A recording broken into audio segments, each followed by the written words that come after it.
दिसंबर का महीना था। भयानक सर्दी थी।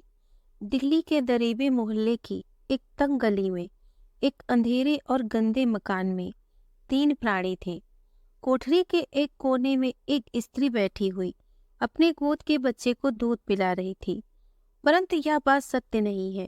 उसके स्तनों का प्राय सभी दूध सूख गया था और उन बेदूध के स्तनों को बच्चा आंख बंद किए चूस रहा था। स्त्री का मुंह परम सुंदर होने पर भी इस वक्त जर्द और सूखा हुआ दिखाई दे रहा था। यह स्पष्ट ही मालूम होता था कि उसके पतले शरीर का सिर्फ अस्थिपंजर ही रह गया है। गाल पिचक गए थे, आंखें धंस गई थीं और उनके चारों ओर नीली रेखा पड़ गई थी तथा होंठ मुर्दे की तरह विदर्ण हो गए थे। मानो वेदना और दरिद्रता मूर्तिमयी होकर उस स्त्री के आकार में प्रकट हुई थी। ऐसी उस माता की गोद में वह कंकाल वृष्टि बच्चा अर्धमुर्दा पड़ा था।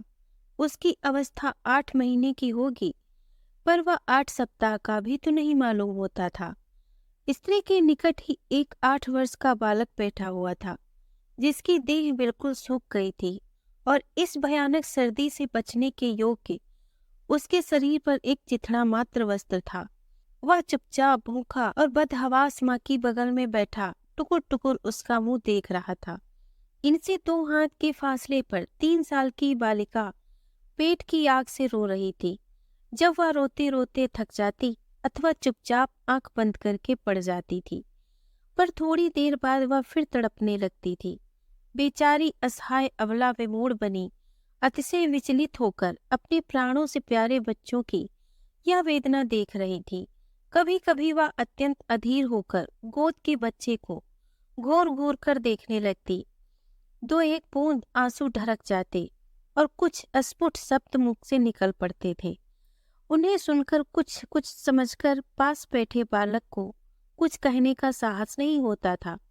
इस छोटे से परिवार को इस मकान में आए, इस जीवन में रहते 5 मास बीत रहे थे। 5 महीने पहले यह परिवार सुखी और संपन्न था। बच्चे प्रातःकाल खा पीकर गीत गाते स्कूल जाते थे। इसी मोहल्ले में इनका सुंदर मकान था और है, पर एक ही घटना से यहाँ एक नौबत आ गई।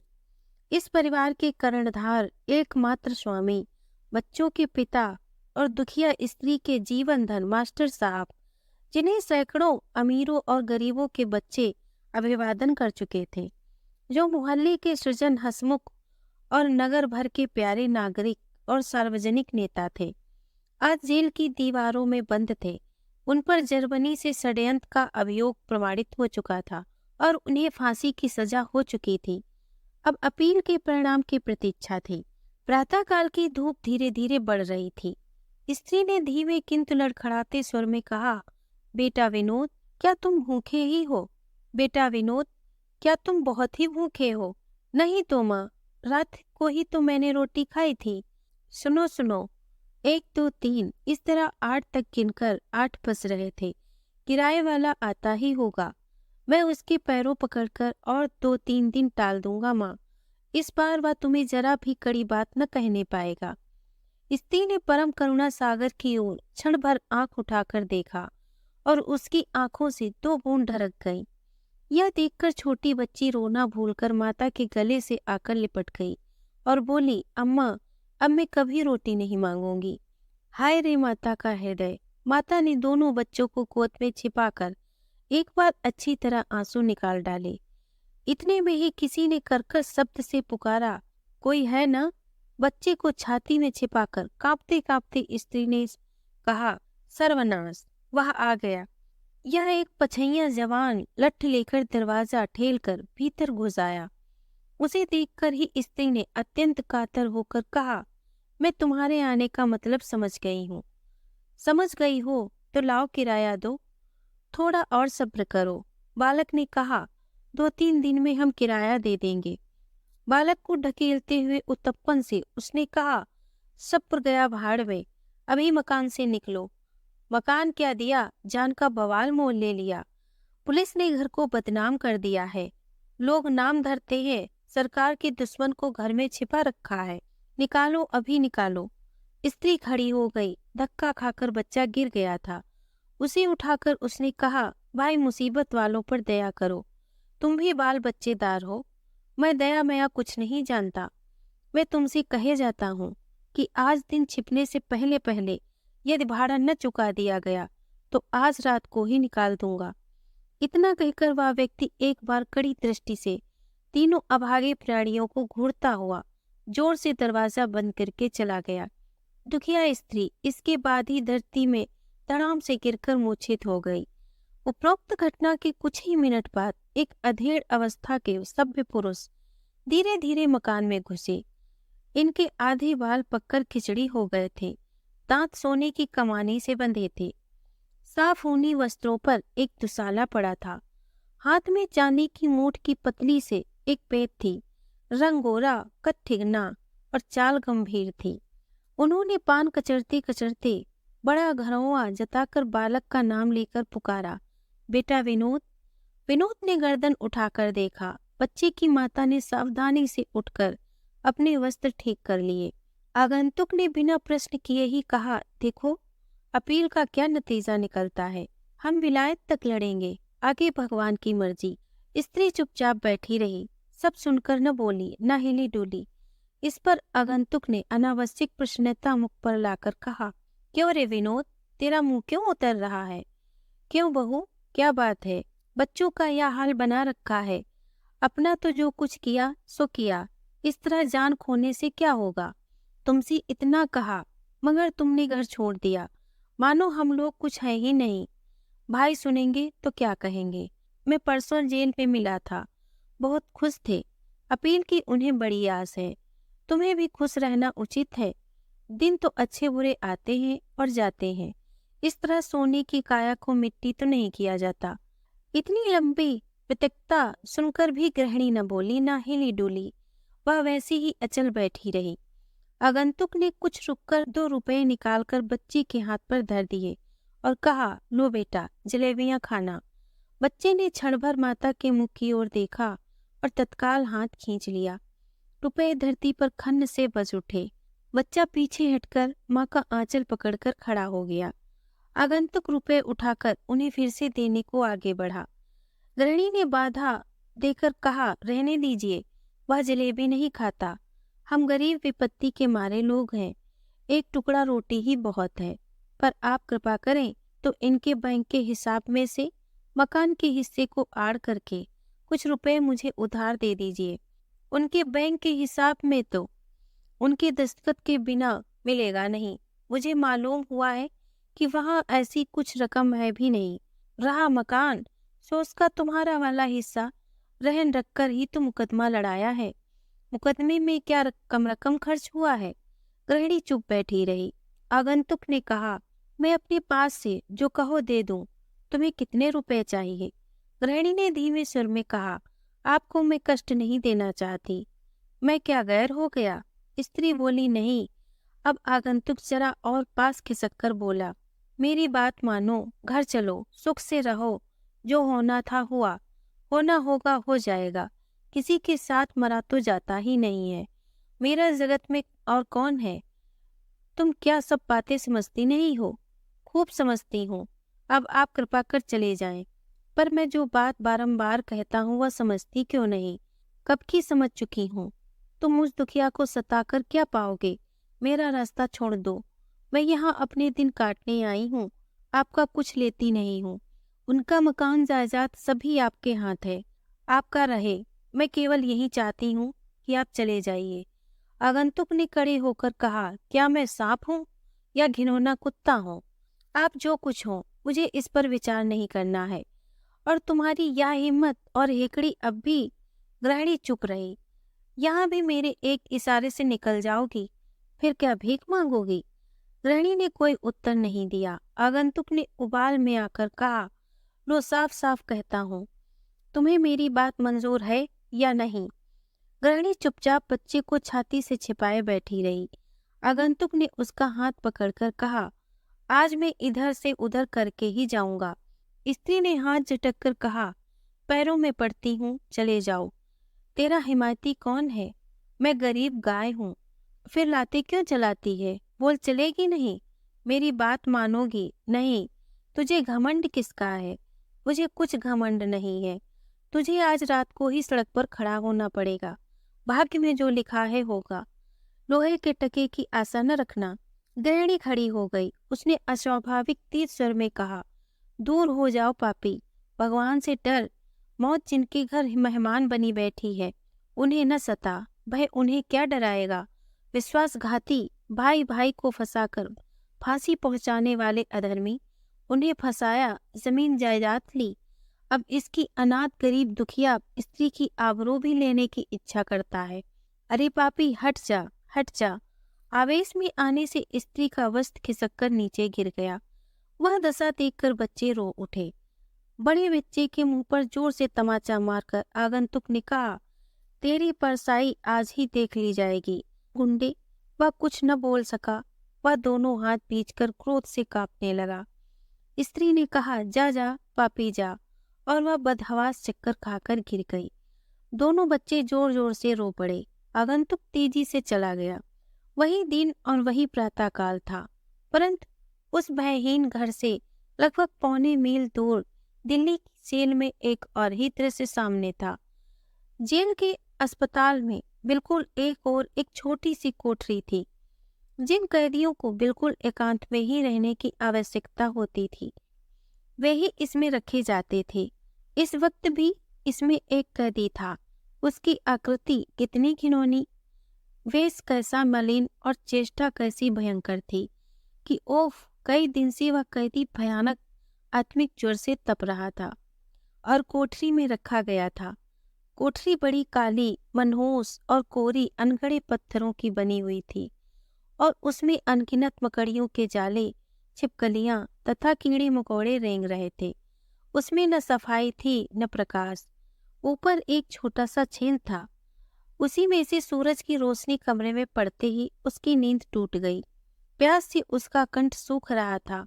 वह बड़े कष्ट से चारपाई के इर्द गिर्द हाथ बढ़ाकर कोई पीने की चीज ढूंढने लगा, पर उसे कुछ न मिला।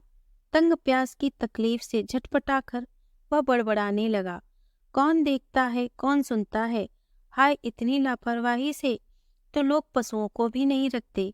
डॉक्टर, मेरे सामने ही उस पाउडर से थोड़ा दूध 2-3 बार देने और रात 2-3 बार देखने को कहा गया था, पर कोई क्यों परवाह करता? मेरी नींद तो रात भर टूटती रही।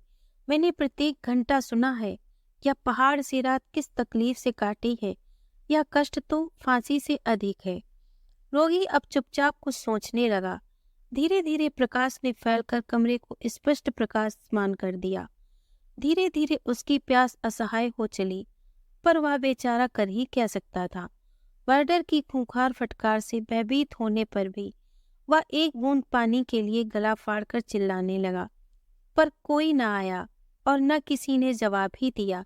वह प्यास से बेदम हो रहा था। उसका प्राण निकल जाता था। वह बारंबार पानी पानी चिल्लाने लगा। कभी अनुनय विनय भी करता, कभी गालियां बकने लगता। ईश्वर के लिए थोड़ा पानी दे जाओ, हाय एक बूंद पानी। अरे मैं तुम लोगों को बड़ा कष्ट देता हूँ, पर क्या करूँ? प्यास के मारे मेरे प्राण निकल रहे हैं। अरे मैं भी तुम्हारे जैसा मनुष्य हूँ, मुझे इस तरह क्यों तड़पा रहे हो? इतनी उपेक्षा तो कोई बाजारू कुत्तों की भी नहीं करता। अरे जाओ, नहीं तो मैं बिछौने से उठकर सब दरवाजे तोड़ डालूंगा और इतनी जोर से चिल्लाऊंगा कि सुपरिटेंडेंट के बंगले तक आवाज पहुंचेगी। इस पर एक घिनौने मोटे ताजे अधेड़ व्यक्ति ने छेद में से सिर निकालकर कहा, अरे अभागे, क्यों इतना चिल्लाता है? क्यों दुनिया की नींद खराब करता है? मैं प्यास के मारे मर रहा हूँ। फिर मर क्यों नहीं जाता? तू क्या समझता है कि मैं तेरा नौकर हूँ? क्या रात भर तेरी सेवा में हाजिर रहना ही मुझे चाहिए? इसके बाद वह नौकर को पुकार कर बोला, अरे देख तो, थोड़ा पानी लाकर इस बदमाश के मुंह में डाल दे। इतना हुक्म देकर वह निष्ठुर फिर चल दिया। पानी पीकर रोगी थकान के मारे बेसुध होकर सो गया। यही कैदी उस दुखिया का सौभाग्य बिंदु मास्टर साहब थे। अचानक उसी वार्डर की कर्कश आवाज सुनकर वह चौंक पड़ा। उसने चाबियों से कोठरी का द्वार खोला। रोगी एकटक देखने लगा।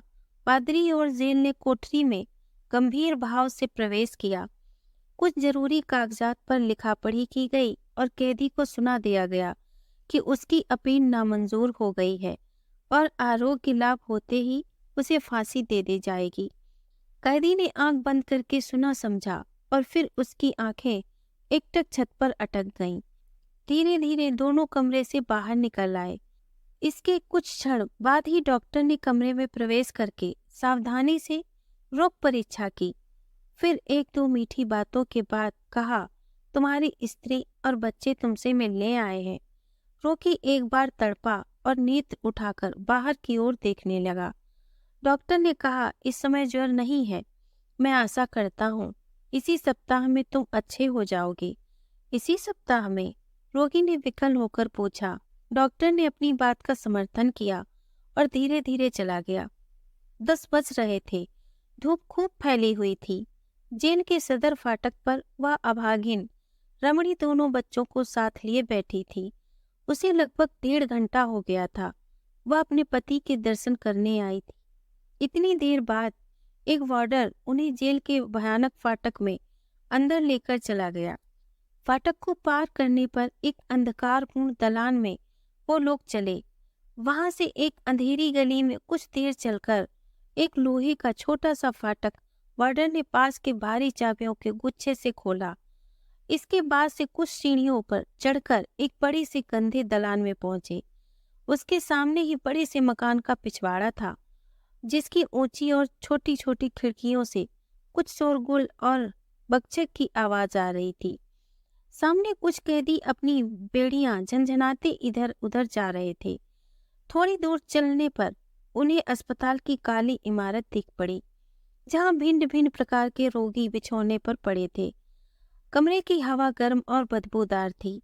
बिस्तर फटे, मैले कुचैले और घृणित थे। यह सब देखते देखते रमणी का सिर चक्कर खा गया। वह घबराकर वहीं बैठ गई। यह सब देखकर छोटी बच्ची रो उठी। थोड़ी देर बाद वह उठी और इस बार स्वामी की कोठरी के पास पहुंच गई, पर भीतर ऑफिसर लोग थे। उसे कुछ देर ठहरना पड़ा। उनके निकलने पर डॉक्टर ने भीतर प्रवेश किया और डॉक्टर ने बाहर आकर उन लोगों को भीतर जाने की इजाजत दी। दरवाजे के निकट जाकर उसके पैर धरती पर जम गए। पहले तो वह पति को देख ही न पाई। पीछे उसने साहस करके एक बार देखा। हाय, यही क्या उसके पति देव हैं? जीवन के 11 वर्ष सर्द गर्म जिनके साथ व्यतीत किए, वह उठता हुआ यौवन, वे जीवन की उद्दीप्त अभिलाषाएं, वे रस रहस्य की अमिट अरूप रेखाएं हठपूर्वक एक के बाद एक नेत्रों के सामने आने लगी। उसकी आंखों में अंधेरा छा गया। वह वहीं बैठ गई।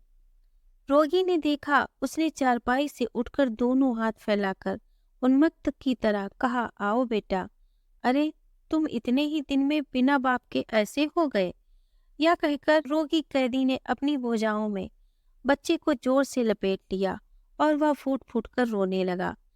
सती बैठी ही बैठी आगे बढ़ी। वह पति के दोनों पैर पकड़कर उन पर सिर धरकर मूर्छित हो गई। वह रो नहीं रही थी, वह संज्ञाहीन थी।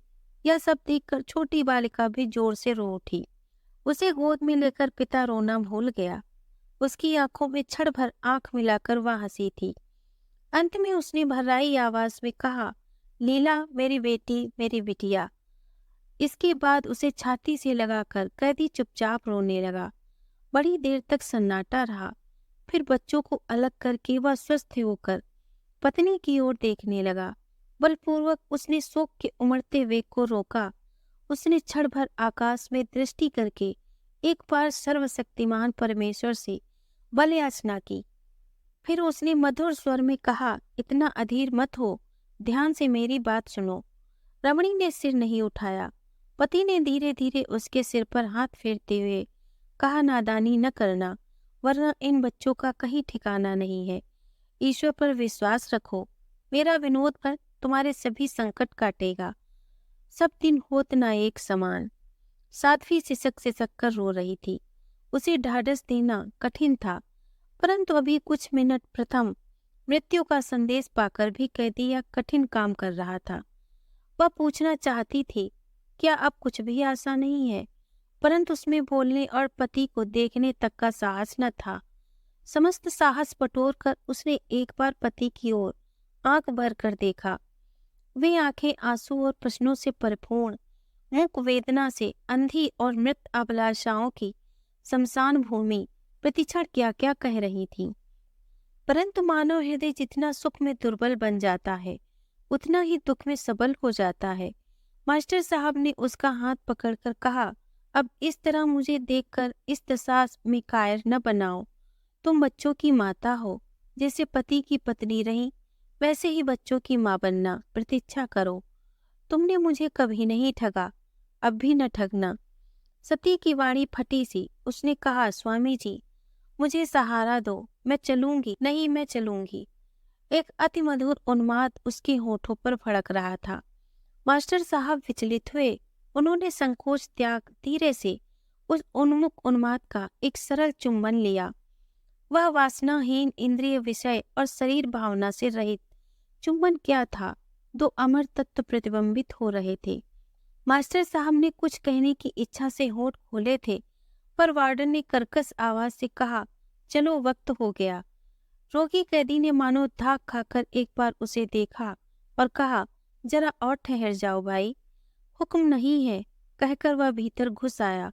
उसने एकदम रमणी के सिर पर खड़े होकर कहा, बाहर जाओ। लज्जा और संकोच त्याग कर वह कुछ कहना चाहती थी। मास्टर जी ने संकेत से कहा, उसे कुछ मत कहना। अच्छा, अब विदा प्रिय बेटे, अम्मा को दुखी न करना मेरी बिटिया। यह कहकर और एक बार बेसब्री से उन्होंने उसे पकड़कर अनगिनत चुंबन ले डाले। रमणी की गंभीरता अब न रह सकी। वह गाय की तरह डकारती वहीं गिर गई और निष्ठुर वार्डन ने उसे घसीटकर बाहर किया और ताला बंद कर दिया। दोनों बच्चे चित्कार कर रो उठे। यह देखकर मास्टर साहब असहाय वेदना से मूर्छित होकर धड़ाम से चारपाई पर गिर पड़े। रविवार की ही संध्या को इसकी सूचना अभागिनी को दे दी गई थी। वह रात भर धरती में पड़ी रही। क्षण भर को भी उसकी आंखों में नींद नहीं आई। 4 दिन से उसने जल की एक बूंद भी मुंह में नहीं डाली थी। सोमवार को प्रातःकाल बड़ी सर्दी थी। घना कोहरा छाया हुआ था। ठंडी ठंडी हवा चल रही थी। ठीक 6:30 बजे का वह समय नियत किया गया था। ठीक समय पर फांसी का जुलूस अंध कोठरी से चला। मास्टर साहब धीर गंभीर गति से आगे बढ़ रहे थे। इस समय उन्होंने हजामत बनवाई थी। वे अपने निजी वस्त्र पहने थे। दूर से देखने में दुर्बल होने के सिवा और कुछ अंतर न दिखता था। वे मानो किसी गहन विषय को सोचते हुए व्याख्यान देने रंगमंच पर जा रहे थे। उनके आगे खुली पुस्तक हाथ में लिए पादरी कुछ वाक्य उच्चारण कर रहा था। उनके पीछे जेलर अपनी पूरी पोशाक में थे। उनके बगल में मजिस्ट्रेट और डॉक्टर भी चल रहे थे। क्षण भर तख्ते पर खड़े रहने के बाद जल्लाद ने उनके गले में रस्सी डाल दी। पादरी ने कहा, मैं प्रार्थना करता हूँ कि ईश्वर तुम्हारी आत्मा को शांति प्रदान करे। मास्टर साहब ने कहा, चुप रहो। मैं प्रार्थना करता हूँ कि ईश्वर मेरी आत्मा को ज्वलंत अशांति दे, जो तब तक न मिटे जब तक मेरा देश स्वाधीन न हो जाए और मेरे देश का प्रत्येक व्यक्ति शांति न प्रदान कर ले। इसके बाद उन्होंने गीता की पुस्तक को हाथ में लेकर आंखों और मस्तक से लगाया और दोनों हाथों में लेकर पीछे हाथ कर लिए। जल्लाद ने उसी दशा में हाथ पीछे बांध दिए। मास्टर साहब नेत्र बंद करके कुछ अस्फुट उच्चारण करने लगे। जल्लाद ने तभी एक काली टोपी से उनका मुंह ढक दिया और वह चबूतरे से नीचे कूद पड़ा। पादरी कुछ उच्चारण करने लगे। मजिस्ट्रेट और जेलर ने टोपियां उतार ली, हठात तख्ती खींच ली और उनका विवश शरीर शून्य में झूलने लगा और चटपटाने लगा। पर थोड़ी देर में आवेग शांत हो गया। इस घटना के आधे घंटे बाद वही पूर्व परिचित भद्र पुरुष लपकते हुए सती की कुटिया पर गए। द्वार खुले थे। भीतर दोनों बच्चे बेतहाशा रो रहे थे और उनकी माता रसोई के कमरे में एक रस्सी के सहारे निर्जीव लटक रही थी। दोस्तों, अगर आपको ये कहानी पसंद आई हो तो प्लीज़ इसे लाइक और शेयर करें। अगर आप हमारे चैनल पर नए हैं तो प्लीज़ इसे सब्सक्राइब करें। धन्यवाद।